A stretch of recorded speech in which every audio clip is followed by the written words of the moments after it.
ओम शांति। आज की मुरली है 6/2/2025। मीठे बच्चे, पुरानी दुनिया के कांटों को नई दुनिया के फूल बनाना यह तुम होशियार मालियों का काम है। आज का प्रश्न है, संगम युग पर तुम बच्चे कौन सी श्रेष्ठ तकदीर बनाते हो? उत्तर है, कांटे से खुशबूदार फूल बनना। यह है सबसे श्रेष्ठ तकदीर। अगर एक भी कोई विकार है तो कांटा है। जब कांटे से फूल बनो तब सतो प्रधान देवी देवता बनो। तुम बच्चे अभी 21 पीढ़ी के लिए अपनी सूर्यवंशी तकदीर बनाने आए हो। गीत है, तकदीर जगाकर आई हूँ। ओम शांति। गीत बच्चों ने सुना? यह तो कॉमन गीत है, क्योंकि तुम हो माली, बाप है बागवान। अब मालियों को कांटों से फूल बनाना है। यह अक्षर बहुत क्लियर है। भक्त आए हैं भगवान के पास। यह सब भक्तियाँ हैं ना। अब ज्ञान की पढ़ाई पढ़ने बाप के पास आए हैं। इस राजयोग की पढ़ाई से ही नई दुनिया के मालिक बनते हो। तो भक्तियाँ कहती हैं, हम तकदीर बनाकर आए हैं, नई दुनिया दिल में सजा कर आए हैं। बाबा भी रोज़ कहते हैं कि स्वीट होम और स्वीट रजाई को याद करो। आत्मा को याद करना है। हर एक सेंटर पर कांटों से फूल बन रहे हैं। फूलों में भी नंबरवार होते हैं ना। शिव के ऊपर फूल चढ़ाते हैं। कोई कैसा फूल चढ़ाते, कोई कैसा। गुलाब के फूल और आँख के फूल में रात दिन का फर्क है। यह भी बगीचा है। कोई मोतियों के फूल हैं, कोई चंपा के, कोई रत्न ज्योत के हैं, कोई अक के भी हैं। बच्चे जानते हैं इस समय सब हैं कांटे। यह दुनिया ही कांटों का जंगल है। इनको बनाना है नई दुनिया के फूल। इस पुरानी दुनिया में है कांटे। तो गीत में भी कहते हैं, हम बाप के पास आए हैं पुरानी दुनिया के कांटे से नई दुनिया का फूल बनने। जो बाप नई दुनिया स्थापन कर रहे हैं। कांटे से फूल अर्थात देवी देवता बनना है। गीत का अर्थ कितना सहज है। हम आए हैं तकदीर जगाने नई दुनिया के लिए। नई दुनिया है सतयुग। कोई की सतो प्रधान तकदीर है, कोई की रजो तमो है। कोई सूर्यवंशी राजा बनते हैं, कोई प्रजा बनते हैं, कोई प्रजा के भी नौकर चाकर बनते हैं। यह नई दुनिया की रजाई स्थापन हो रही है। स्कूल में तकदीर जगाने जाते हैं ना। यहाँ तो है नई दुनिया की बात। इस पुरानी दुनिया में क्या तकदीर बनाएंगे? तुम भविष्य नई दुनिया में देवता बनने की तकदीर बना रहे हो। जिन देवताओं को सभी नमन करते आए हैं। हम ही सो देवता पूज्य थे, फिर हम ही पुजारी बने हैं। 21 जन्मों का वर्षा बाप से मिलता है। जिसे 21 पीढ़ी कहा जाता है। पीढ़ी वृद्ध अवस्था तक को कहा जाता है। बाप 21 पीढ़ी का वर्षा देते हैं, क्योंकि युवा अवस्था में है, वह बचपन में है। बीच में अकाले मृत्यु कभी होता नहीं, इसलिए उनको कहा जाता है अमर लोक। यह है मृत्यु लोक, रावण राज्य। यहाँ हर एक में विकारों की प्रवेशता है। जिसमें कोई एक भी विकार है तो कांटे हुए ना। बाप समझेंगे, माली रॉयल खुशबूदार फूल बनाना नहीं जानते हैं। माली अच्छा होगा तो अच्छे अच्छे फूल तैयार करेंगे। विजय माला में पिरोने लायक फूल चाहिए। देवताओं के पास अच्छे अच्छे फूल ले जाते हैं ना। समझो, क्वीन एलिजाबेथ आती हैं तो एकदम फर्स्ट क्लास फूलों की माला बना कर ले जाएंगे। यहाँ के मनुष्य तो हैं तमो प्रधान। शिव के मंदिर में भी जाते हैं, समझते हैं ये भगवान हैं। ब्रह्मा विष्णु शंकर को देवता कहते हैं, शिव को भगवान कहेंगे तो वह ऊंच से ऊंच हुआ ना। अब शिव के लिए कहते धोतरा खाता है, भांग पीता है, कितनी ग्लानि करते हैं। फूल भी अक के ले जाते हैं। अब ऐसा परम पिता परमात्मा उनके पास ले क्या जाते हैं। तमो प्रधान कांटों के पास तो फर्स्ट क्लास फूल ले जाते हैं। और शिव के मंदिर में क्या ले जाते हैं? दूध भी कैसे चढ़ाते हैं? 5% दूध, बाकी 95% पानी। भगवान के पास दूध कैसा चढ़ाना चाहिए जानते तो कुछ भी नहीं। अब तुम अच्छी रीति जानते हो, तुम्हारे में भी नंबरवार हैं जो अच्छा जानते हैं, उनको सेंटर का हेड बनाया जाता है। सब तो एक जैसा नहीं होते, भल पढ़ाई एक ही है, मनुष्य से देवता बनने की है एम ऑब्जेक्ट है, परंतु टीचर तो नंबरवार है ना। विजयी माला में आने का मुख्य आधार है पढ़ाई। पढ़ाई तो एक ही होती है, उसमें पास तो नंबरवार होते हैं ना। सारा मदार पढ़ाई पर है। कोई तो विजय माला के 8 दानों में आते हैं, कोई 108 में, कोई 16,108 में। सिजरा बनाते हैं ना, जैसे झाड़ का भी सिजरा निकलता है। पहले पहले एक पत्ता, 2 पत्ते, फिर बढ़ते जाते हैं। यह भी झाड़ है, बिरादरी होती है, जैसे कृपलानी बिरादरी आदि आदि। वह सब हैं हद की बिरादरियाँ। यह है बेहद की बिरादरी। इनका पहले पहले कौन है? प्रजापिता ब्रह्मा। उनको कहेंगे ग्रेट ग्रेट ग्रैंडफादर, परंतु यह किसको पता नहीं है। मनुष्य मात्र जरा भी नहीं जानते कि सृष्टि का रचयिता कौन है। बिल्कुल अहिल्याएँ जैसे पत्थर बुद्धि हैं, ऐसे जब बन जाते हैं तब ही बाप आते हैं। तुम यहाँ आए हो अहिल्या बुद्धि से पारस बुद्धि बनने, तो नॉलेज भी धारण करनी चाहिए ना।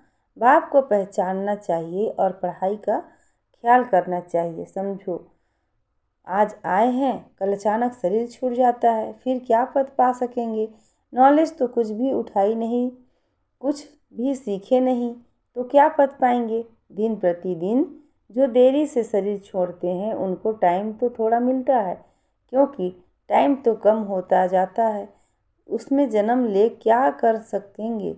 हाँ, तुम्हारे से जो जाएंगे तो कोई अच्छे घर में जन्म लेंगे, संस्कार ले जाते हैं, तो वह आत्मा झट जाग जाएगी, शिव बाबा को याद करने लगेगी। संस्कार ही नहीं पड़े हुए होंगे तो कुछ भी नहीं होगा। इसको बहुत महीनता से समझना होता है। माली अच्छे अच्छे फूलों को ले आते हैं तो उनकी महिमा भी गाई जाती है। फूल बनाना तो माली का काम है ना। ऐसे बहुत बच्चे हैं जिनको बाप को याद करना आता ही नहीं है। तकदीर के ऊपर है ना, तकदीर में नहीं है तो कुछ भी समझते नहीं हैं। तकदीरवान बच्चे तो बाप को यथार्थ रीति पहचान कर उन्हें पूरी रीति याद करेंगे। बाप के साथ साथ नई दुनिया को भी याद करते रहेंगे। गीत में भी कहते हैं ना, हम नई दुनिया के लिए नई तकदीर बनाने के लिए आए हैं। 21 जन्म लिए बाप से राज्य भाग लेना है। इस नशे और खुशी में रहते हैं तो ऐसे ऐसे गीत का अर्थ इशारे से समझ जाएं। स्कूल में भी कोई की तकदीर में नहीं होता है तो फेल हो पड़ते हैं। यह तो बहुत बड़ा इम्तहान है। भगवान खुद बैठ पढ़ाते हैं। यह नॉलेज सभी धर्म वालों के लिए है। बाप कहते हैं, अपने को आत्मा समझ मुझ बाप को याद करो। तुम जानते हो, किसी भी देहधारी मनुष्य को भगवान कह नहीं सकते। ब्रह्मा विष्णु शंकर को भी भगवान नहीं कहेंगे। वह भी सूक्ष्म वतनवासी देवताएं हैं। यहाँ है मनुष्य, यहाँ देवताएं नहीं हैं। यह है मनुष्य लोक। यह लक्ष्मी नारायण आदि देवी गुण वाले मनुष्य हैं, जिसको डिटिज्म कहा जाता है। सतयुग में सभी देवी देवता हैं। सूक्ष्म वतन में हैं ही ब्रह्मा विष्णु शंकर। गाते भी हैं ब्रह्मा देवताय नमः, विष्णु देवताय नमः, फिर कहेंगे शिव परमात्माय नमः। शिव को देवता नहीं कहेंगे और मनुष्य को फिर भगवान नहीं कह सकते। 3 फ्लोर है ना, हम हैं बर्थ फ्लोर। सतयुग के जो देवी गुण वाले मनुष्य हैं वही फिर आसुरी गुण वाले बन जाते हैं। माया का ग्रहण लगने से काले हो जाते हैं, जैसे चंद्रमा को भी ग्रहण लगता है ना। वह है हद की बातें, यह है बेहद की बातें। बेहद का दिन और बेहद की रात है। गाते भी हैं ब्रह्मा का दिन और रात। तुमको अभी एक बाप से ही पढ़ना है, बाकी सब कुछ भूल जाना है। बाप द्वारा पढ़ने से तुम नई दुनिया के मालिक बनते हो। यह सच्ची सच्ची गीता पाठशाला है। पाठशाला में हमेशा नहीं रहते। मनुष्य समझते हैं भक्ति मार्ग भगवान से मिलने का मार्ग है। जितना बहुत भक्ति करेंगे तो भगवान राजी होगा और आकर फल देगा। यह सब बातें तुम ही अब समझते हो। भगवान एक ही है जो फल अभी दे रहे हैं। जो पहले पहले सूर्यवंशी पूज्य थे उन्होंने ही सबसे जास्ती भक्ति की है, वही यहाँ आएंगे। तुमने ही पहले पहले शिव बाबा की अभिचारी भक्ति की है तो ज़रूर तुम ही पहले पहले भक्त ठहरे। फिर गिरते गिरते तमो प्रधान बन जाते हो। आधा कल्प तुमने भक्ति की है, इसलिए तुमको ही पहले ज्ञान देते हैं। तुम्हारे में भी नंबरवार हैं। तुम्हारी इस पढ़ाई में यह बहाना नहीं चल सकता कि हम दूर रहते हैं इसलिए रोज़ नहीं पढ़ सकते। कोई कहते हैं हम 10 माइल दूर रहते हैं। अरे बाबा की याद में तुम 10 माइल भी पैदल करके जाओ तो कभी थकावट नहीं होगी। कितना बड़ा खजाना लेने जाते हो। तीर्थों पर मनुष्य दर्शन करने के लिए पैदल जाते हैं, कितना धक्का खाते हैं। यह तो एक ही शहर की बात है। बाप कहते हैं मैं इतना दूर से आया हूँ। तुम कहते हो घर 5 माइल दूर है। वाह, खजाना लेने के लिए तो दौड़ते आना चाहिए। अमरनाथ पर सिर्फ दर्शन करने के लिए कहाँ कहाँ से जाते हैं। यहाँ तो अमरनाथ बाबा स्वयं पढ़ाने आए हैं। तुमको विश्व का मालिक बनाने आया हूँ। तुम बहाना करते रहते हो। सवेरे अमृत वेले तो कोई भी आ सकते हैं। उस समय कोई डर नहीं है, कोई तुमको लूटेंगे भी नहीं। अगर कोई चीज़ जेवर आदि होंगे तो छीनेंगे। चोरों को चाहिए ही धन पदार्थ, परंतु किसी के तकदीर में नहीं है तो फिर बहाने बहुत बनाते हैं। पढ़ते नहीं तो अपना पद गंवाते हैं। बाप आते भी भारत में हैं, भारत को ही स्वर्ग बनाते हैं। सेकेंड में जीवन मुक्ति का रास्ता बताते हैं, परंतु कोई पुरुषार्थ भी करे ना, कदम ही नहीं उठाएंगे तो पहुंच कैसे सकेंगे। तुम बच्चे समझते हो कि यह है आत्माओं और परमात्मा का मेला। बाप के पास आए हैं स्वर्ग का वर्षा लेने। नई दुनिया की स्थापना हो रही है। स्थापना पूरी हुई और विनाश शुरू हो जाएगा। यह वही महाभारत की लड़ाई है ना। अच्छा, मीठे मीठे सिखी लधे बच्चों प्रति माता पिता बाप दादा को याद प्यार और गुड मॉर्निंग। रूहानी बाप की रूहानी बच्चों को नमस्ते और हम रूहानी बच्चों की रूहानी माता पिता बाप दादा को याद प्यार गुड मॉर्निंग और नमस्ते। शुक्रिया बाबा। धारणा के लिए मुख्य सार है पहला, बाप जो ज्ञान का खजाना दे रहे हैं उसको लेने के लिए दौड़ दौड़ कर आना है। इसमें किसी भी प्रकार का बहाना नहीं देना है। बाप की याद में 10 माइल भी पैदल चलने से थकावट नहीं होगी। दूसरा है विजय माला में आने का अधिकार पढ़ाई है। पढ़ाई पर पूरा ध्यान देना है। कांटों को फूल बनाने की सर्विस करनी है। स्वीट होम और स्वीट रजाई की याद करनी है। आज का वरदान है संगम योग के महत्व को जान, एक का अनगिनत बार रिटर्न प्राप्त करने वाले सर्व प्राप्ति संपन्न भव। संगम योग पर बाप दादा का वायदा है 1-2 लाख लो। जैसे सर्वश्रेष्ठ समय, सर्वश्रेष्ठ जन्म, सर्वश्रेष्ठ टाइटल इस समय के हैं, वैसे सर्व प्राप्तियों का अनुभव अभी होता है।